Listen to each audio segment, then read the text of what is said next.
Two of the top 5 scorers in Class 5A basketball play on the same squad. The East Angels are currently undefeated at the time of this report, and they're the only basketball team that currently has 2 players averaging 20-plus points per game.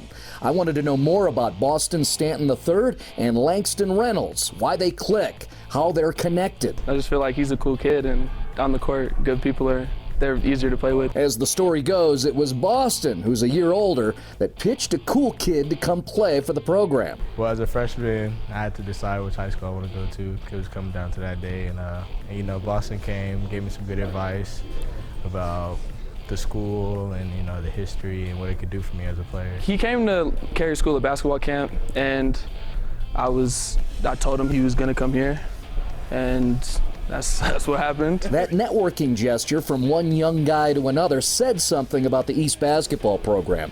I mean, it shows that, like, it's a good program, that, you know, the kids actually like it and respect what they have here. What else is this program about?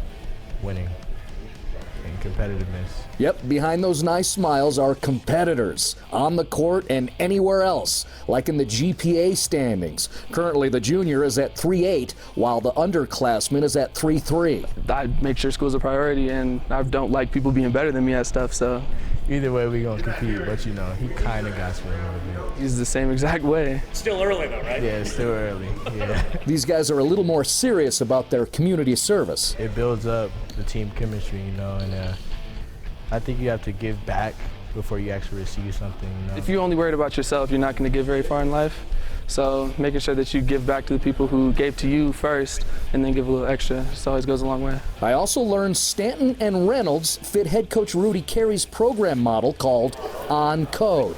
Assistant David Carey explained. On Code is an extension of a term that was coined by my dad probably about early in his career at Manual. It's just making sure that everybody knows what they're supposed to be doing, both on and off the court. Everybody's treating each other like family. On Code being a code of conduct, a way that we're going to carry ourselves, a way that we're going to communicate with each other. You know, everybody's acting respectful, both on and off the court. Being a family and being on code is a way for us to communicate without communicating, for us to be able to understand each other without having to say anything. Just making sure everybody's on the same page. I mean, make sure not everybody's super selfish, you know, get into the goal, which is the championship. Bank on that, too. All that goodness with these guys indeed involves a quest for long-term basketball success. They're both unselfish kids. They both care about each other and their teammates, so they're just going to do whatever it takes to win. We always want the state title, so that's what we're going for. Reporting for Prep Spotlight TV, Marty Cesario.